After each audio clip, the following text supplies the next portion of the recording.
예, 시청자 여러분, JTBC 뉴스룸을 시작하겠습니다. 오늘 뉴스룸은 포항 지진과 관련해서 단독으로 취재한 내용부터 보도해드리겠습니다. 포항에서 규모 5.4의 지진이 발생했던 지난 15일에 저희 뉴스룸에는 이진한 고려대 교수가 출연해서 지진 원인 중에 하나로 인근에 건설 중인 지열발전소를 거론한 바 있습니다. 지열발전소가 땅속으로 높은 압력의 물을 주입하면서 집안이 취약해질 수 있다는 주장이었습니다. 그 이후에 논란이 매우 뜨거웠고 저희들은 반론도 물론 전해드렸습니다. 그런데 저희 취재진은 2016년 지열발전소가 시험 가동 이후에 정부에 보고한 물 주입량과 이로 인해서 생기는 주변의 진동 관측 데이터 등을 입수했습니다. 그리고 기상청이 공식 발표한 포항 내륙의 지진 현황과 비교해봤습니다.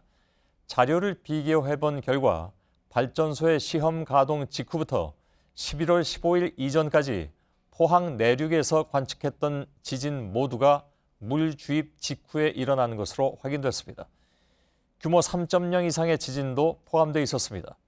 오늘 전해드리는 내용은 그 어떤 결론이 아닌 데이터상에 있는 내용 그대로입니다. 선입견을 배제하기 위해서 있었던 일만 그대로 전해드리겠습니다. 먼저 박준우 기자의 단독 보도입니다.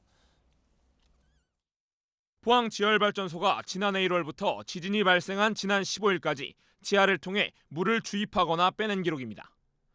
파이프라인 2개를 통해 지하로 들어간 물의 주입량과 회수량, 속도, 그리고 진동 관측 횟수가 하루 단위로 적혀 있습니다.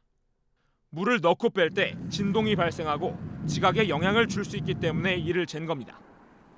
취재진은 발전소가 산업통상자원부에 보고한 자료를 입수해 물을 주입한 시점과 기상청이 발표한 지진 자료를 비교해봤습니다.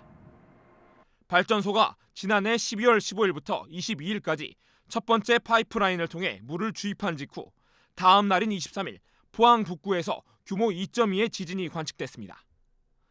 사흘 후인 26일 작업을 재개해 28일까지 물을 주입하자 29일 규모 2.3의 지진이 또다시 발생했습니다. 이후 발전소 운영업체인 넥스지오는 4개월 가까이 물 주입을 멈췄습니다. 물 주입은 올해 3월 중순에 재개됐고 4월 14일까지 작업을 이어가자 다음 날 다시 지진이 일어났습니다. 특히 이날엔 발전소에서 서쪽으로 1.5km 떨어진 지역에서 규모 3.1의 지진이 발생했습니다.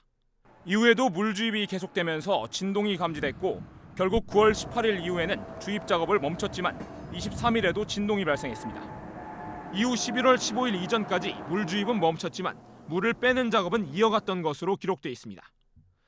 기상청 공식 자료에 따르면 1978년 관측 이후 이번 지진 이전까지 포항 내륙에서 지진이 발생한 건 8차례입니다.